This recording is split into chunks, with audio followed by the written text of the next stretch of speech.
Hello and welcome back to my channel where we are reading the Bible in a year. We are reading the entire Bible in the year and we are on day 73. And again, actually it's day 81, but we are behind per usual. Okay, so anyway, we have finished Proverbs, the book of Proverbs. So that is like the, let me see, 1, 2, 3, 4, 5th book that we have finished of the Bible. Such progress. And I like to think of it that way. So now we are still in Matthew. We're reading Matthew 15, 1 through 20, Leviticus 24 and 25, Ecclesiastes 1 through 11. All right, going to the book of Matthew 15, 1 through 20. So the tradition of the elders. Then Pharisees and scribes came to Jesus from Jerusalem and said, "Why do your disciples break the tradition of the elders? For they do not wash their hands before they eat." He answered them, "Why do you break the commandments of God for the sake of your tradition?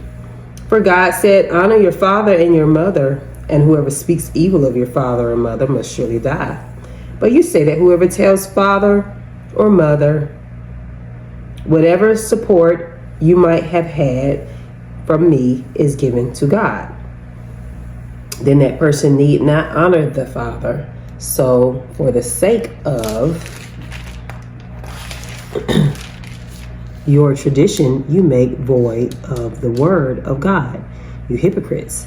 Isaiah prophesies rightly about you when he said, 'This people honors me with their lips, but their hearts are far from me. In vain do they worship me, teaching human precepts as doctrines, things that defile.'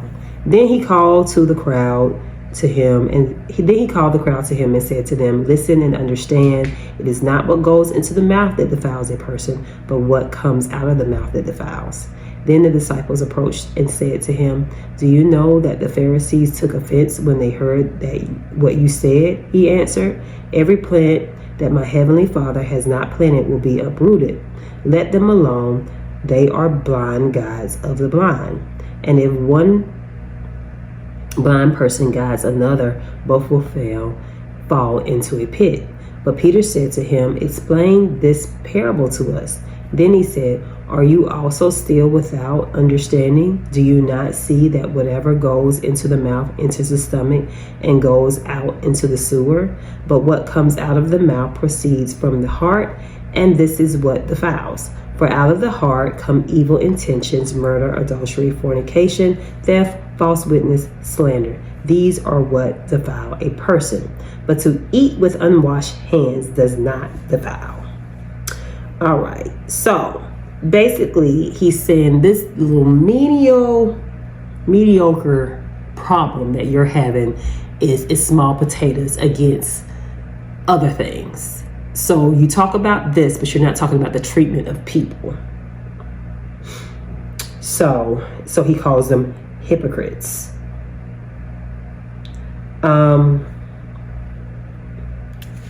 So let me see. Involves giving money to God for the temple of the priest. Jesus claims the leaders employ this tradition to circumvent the command to honor parents. Not only do they remove material support from parents, they enrich themselves. So this is cross-reference to Exodus 20:12, saying honor your parents. So basically they're removing money that's set to maybe help their parents and they're putting it in the temple. But so my guess is that it's a look. And that's basically what the Pharisees was about. It was about a look, being holier than thou and having a certain approach. So you're taking away from these people who need it and putting it here. That's so hypocritical. That's not loving or honoring your parents.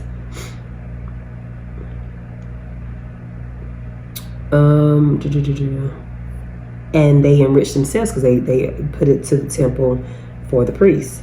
So,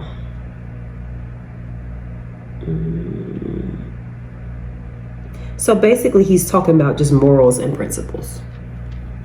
So, all right. So but you worried about me washing my hands, in other words. Okay, so let's move on to Leviticus 24 and 25. We have one more reading and then we are done with Leviticus. And we're on to Ecclesiastes. I think Ecclesiastes might just be a rough read too. All right. The lamp. The Lord spoke to Moses saying, command the people of Israel to bring your pure oil, beaten olives for the lamp, that a light may be kept burning regularly. Aaron shall set it up on the tent of meeting outside the curtain of the covenant to burn from evening to morning before the Lord regularly. It shall be a statute forever throughout your generations. He shall set the lamps on the lampstand of the pure gold before the Lord regularly.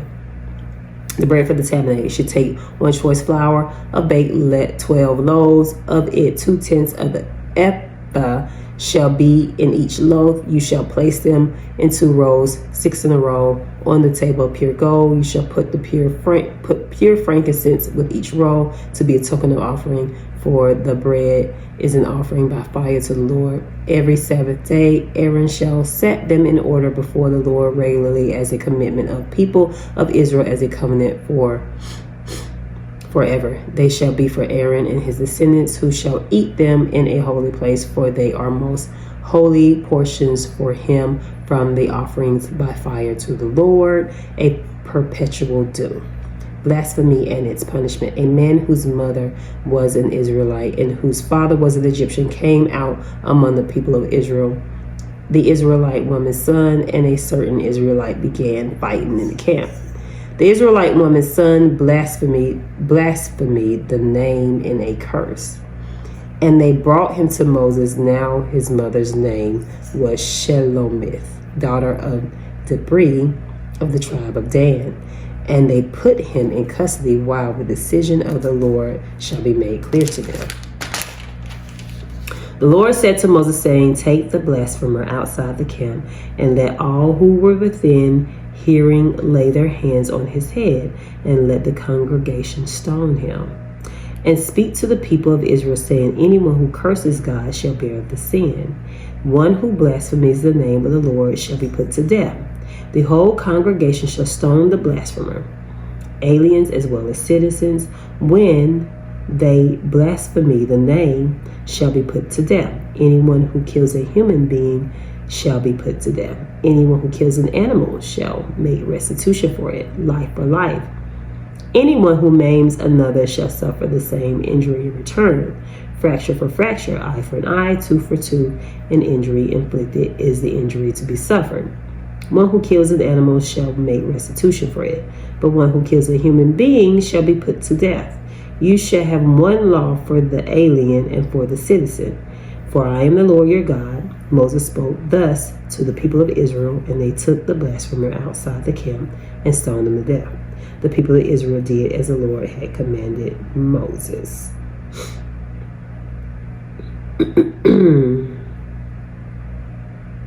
So whoever curses God in secret or to oneself will be held accountable by God. But whoever blasphemes the Lord, so this is just explanation. Whoever blasphemies the God publicly shall be stoned. The latter ruling is to be applied to both Israelite and alien. All right. So this is why Jesus came to die for us, so that we may live. Now, all the stuff that we do in private, we definitely got to go before the Lord one day. And that's how I can sum that up.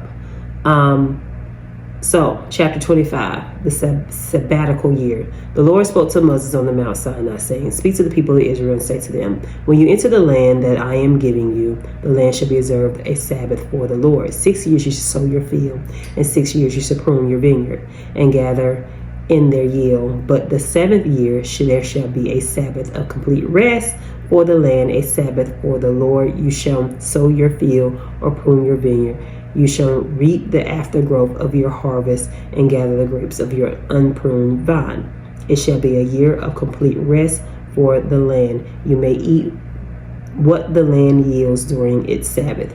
You, your male and female slaves, your hired, your bound laborers who live with you, for your livestock also, and for the animals in your land, all its yield shall be for food. The year of Jubilee. You shall count off 7 weeks of years, 7 times 7, so that the period of 7 weeks years gives 49 years. Then you shall have the trumpet sounded loud on the 10th day of the 7th month. On the day of atonement, you shall have the trumpet sounded throughout all your land, and you shall hallow the 15th year, and you shall proclaim liberty throughout the land to all its inhabitants. It shall be a jubilee for you. You shall return everyone to your property, and every one of you to your family. That 15th year shall be a jubilee for you. You shall not sow or reap the aftergrowth or the harvest of the unpruned vines, for it is a jubilee. It shall be holy to you. You shall eat only what the field itself produces. In this year of jubilee you shall return every one of you to your property. When you make a sale to your neighbor or buy from your neighbor, you shall not cheat one another. When you buy from your neighbor, you shall pay only for the number of years since the jubilee. The seller shall charge you only for the remaining crop years. If the years are more, you shall increase the price, and if the years are fewer, you shall diminish the price. For it is a certain number of harvests that are being sold to you. You shall not cheat one another, but you shall fear your God, for I am the Lord your God. You shall observe my statutes and faithfully keep my ordinances, so that you may live in the land securely. The land will yield its fruits, and you will eat your fill and live on it securely. Should you ask, what shall we eat on the 7th year? We may not sow or gather in our crop. We will order my blessing for you in the 6th year, so that it will yield a crop for 3 years. When you sow in the 8th year, you will be eating from the old cup until the 9th year. When the produce comes in, you shall eat the old. The land shall not be sold in perpetuity, for the land is mine. With me you are but aliens and tenants. Throughout the land that you hold, you shall provide for the redemption of the land. If any one of your kin falls into difficulty and sells a piece of property, that the next of kin shall come and redeem what the relative has sold. If a person has no one to redeem it, but then prospers and finds sufficient means to do so, the year since its sale shall be computed, and the difference shall be refunded to the person whom it was sold.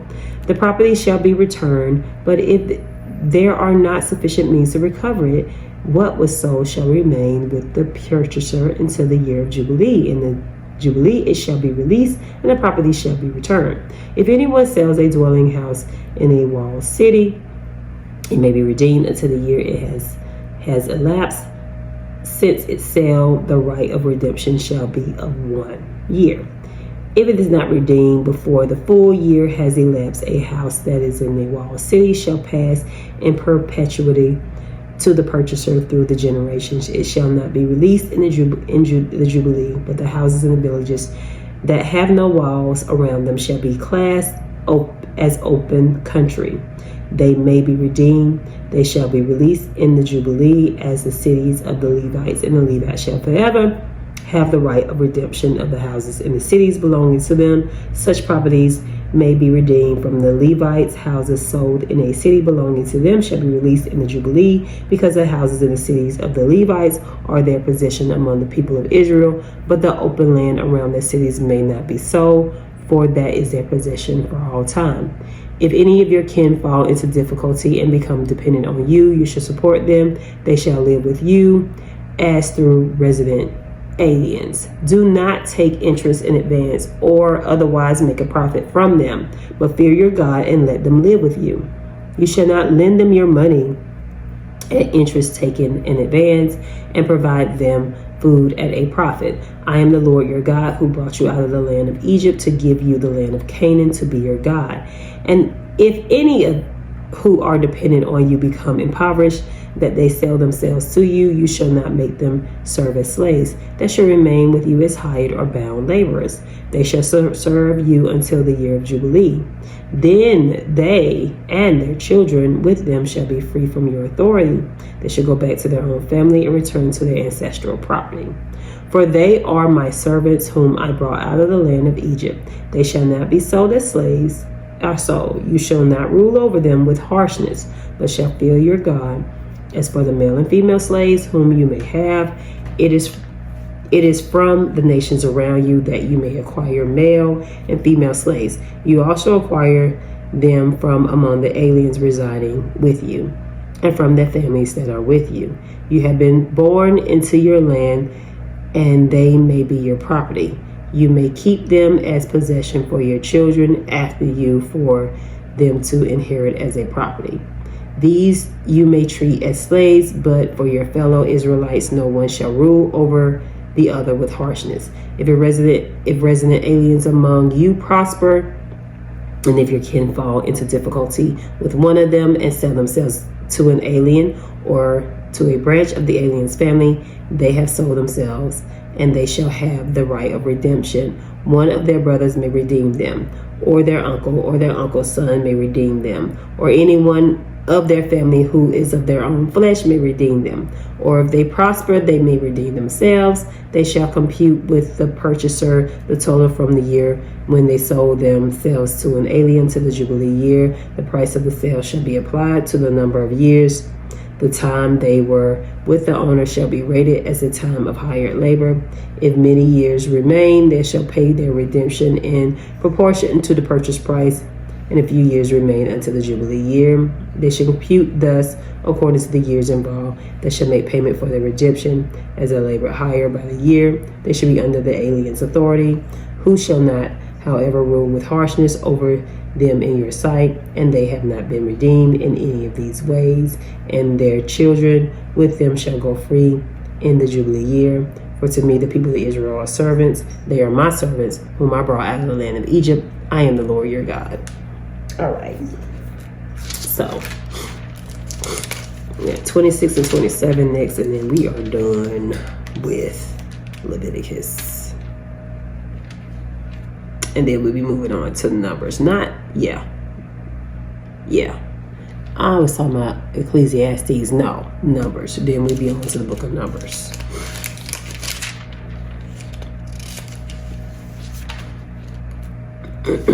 And I think, and then we be on to an easier read. So now we're moving on to Ecclesiastes. Ecclesiastes 1 through 11. Oh, excuse me. All right. So, reflections of a royal philosopher. The words of the teacher, the son of David, king in Jerusalem. So David is king. Vanity of vanities, says the teacher. Vanity of vanities, all is vanity. What do people gain from all the toil at which they toil under the sun? A generation goes and a generation comes, but the earth remains forever. The sun rises and the sun goes down and hurries to the place where it rises. The wind blows to the south and goes around to the north. Round and round goes the wind, and on its circuits the wind returns. All streams run into the sea, but the sea is not full to the place where the streams flow.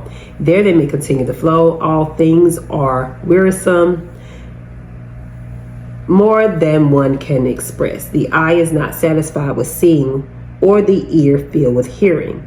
What has been is what will be, and what has been done is what will be done. There is nothing new under the sun. Is there a thing of which it is said, see, this is new? It has already been done. In the ages before us, the people of long ago were not remembered, nor will there be any remembrance of people yet to come by those who come after them.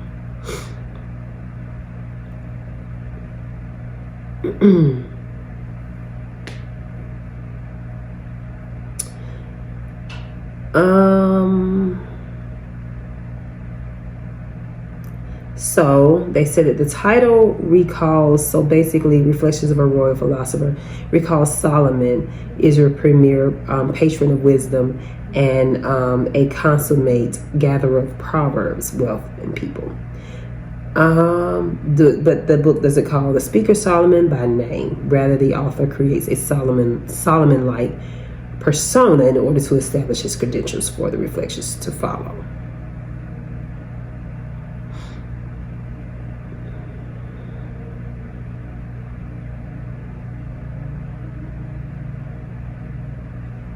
So, a lot of times our thoughts are in vain. What is, what will be, shall be.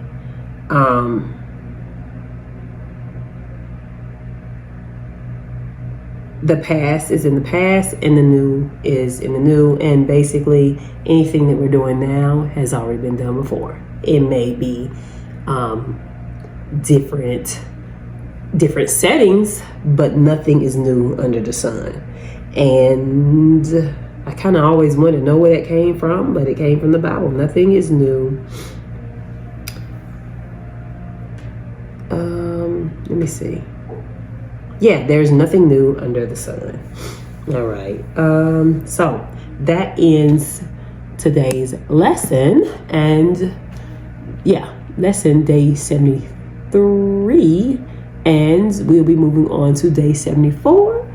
Until then, be blessed and farewell.